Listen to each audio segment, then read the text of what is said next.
Dia 20 de outubro é o Dia do Poeta. E a gente vai falar sobre esse assunto aqui no estúdio. Está aqui comigo o Robson Batista, que é professor e cordelista. Seja muito bem-vindo. Bom dia, Luciane. Bom dia, Barreiras. Queria que você falasse um pouquinho da importância deste dia, Dia do Poeta, para você.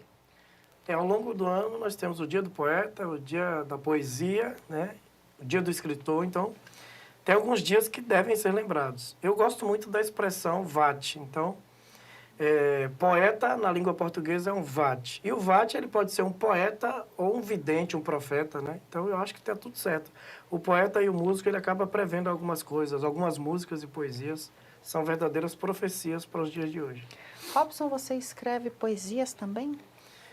Hoje, por exemplo, eu estava aqui compartilhando um soneto. Então, eu comecei escrevendo sonetos. Depois é que eu fui para a literatura de cordel por influência de um poeta barreirense. O que é a poesia? O que tem que ter dentro de um texto, vamos dizer assim, para ser caracterizado como poema? A Bíblia diz, no princípio era o verbo e o verbo era Deus. O verbo estava com Deus e o verbo se fez carne. Então, mais uma vez, o poeta, ele é um instrumento de Deus e ele pode usar a poesia para concretizar coisas imateriais, né? Então, quando eu escrevo um livro, publico um livro, ou quando eu declamo essa poesia, ela se torna viva. Ela é algo que não existe, mas eu trago a existência através da escrita ou da verbalização das palavras. E no mundo de hoje que nós estamos doentes, tudo que é verbalizado não vira doença no corpo. Então, a gente precisa verbalizar as palavras, os sentimentos, né? Escrever é uma arte, é um dom ou qualquer pessoa pode escrever? É uma necessidade.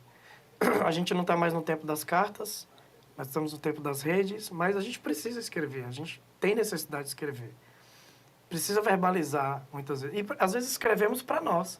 A gente não mostra para ninguém, mas a gente tem a necessidade de escrever num diário, num livro. E todo poeta tem esse hábito também, de ter diário, ter livros secretos, né? Você falou que tem livros já publicados? A gente participou de vários livros, né? Vários livros coletâneos. A gente tem um aqui muito bom. Inclusive, eu tenho esse daí, é muito bom mesmo. Presente para Barreiras, né? Contos do Cerrado. A gente tem uma série agora, Contos do Cerrado. Aí a gente teve Mistérios do Cerrado, Brincadeiras do Cerrado e agora vai sair Bichos do Cerrado. Uma coletânea da nossa Academia de Letras, sobre a regência da Academia, com selo da Academia de Letras, né? Totalmente 100% barreirense, tá? Então a gente participa de coletâneas como essas. Aqui também uma outra coletânea da UNEB, enquanto aluno da Universidade do Estado da Bahia. E a gente tem muitos livros publicados em cordel, e-books. Mas eu já estou chegando aí à margem entre físicos e virtuais, aí há quase 1 milhão de livros espalhados. Caramba, é muita porque coisa. você vende muito e-book hoje. Você consegue espalhar, difundir os e-books. E o e-book fez possível esse milagre da poesia chegar a muita gente. Para quem está começando hoje a escrever, ou quem tem vergonha de colocar para fora um poema, ou até mesmo de mostrar para outras pessoas, qual que é a dica que você traz para essas pessoas? Luciane, eu acho que a gente tem que aprender a verbalizar as coisas, seja escritas, ditas, né? Freud dizia, doenças são cartas não lidas, ou mensagens não decifradas. Então, a gente precisa verbalizar, expressar isso. A poesia dá essa oportunidade, né?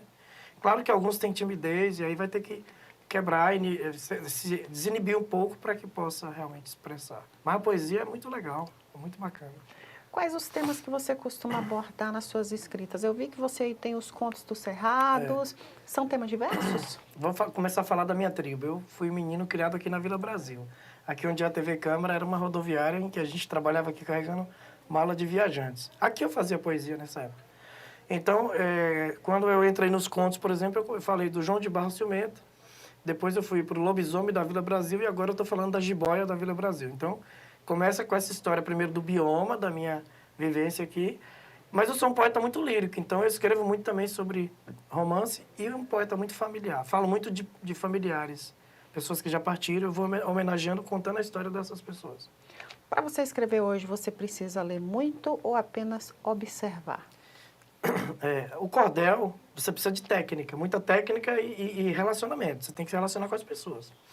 O soneto e já outras estruturas poéticas, você tem que ter uma boa leitura, tem que ter um hábito de leitura, porque senão realmente você não tem vocabulário, né? Você não tem vocabulário para escrever. Tem que ter vocabulário, tem que conhecer as palavras. Geralmente, nesses momentos de escrever, você precisa de inspiração? Quando você está naquele momento, não, deixa eu parar aqui para escrever, ou qualquer momento é um Eu momento? vou te revelar uma coisa bombástica hoje aqui na TV, viu? Olha, Ó, a gente escreve quando tá com raiva, a gente escreve quando traiu, quando é traído. A gente escreve quando tá devendo. Porque às vezes você escreve ali com raiva do Serasa, mas escreve, né? é verdade. Então o poeta, ele escreve sobre qualquer situação. Um verdadeiro poeta popular, que é o meu caso. Ele é um sismógrafo, então ele escreve sobre tudo. Eu já escrevi sobre tanta coisa, menina. Já escrevi sobre a 25 de março, né?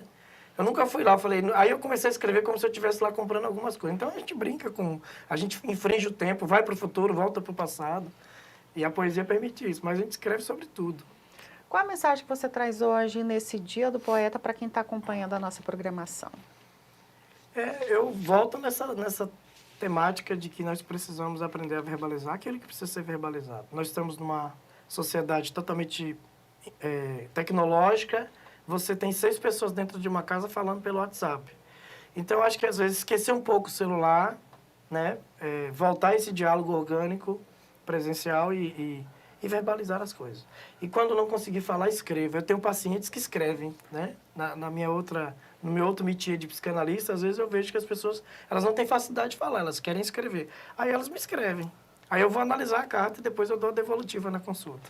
Queria muito agradecer a sua participação e parabenizar por esse dia. Muito obrigada. Até mais, abraço a todos os poetas da cidade.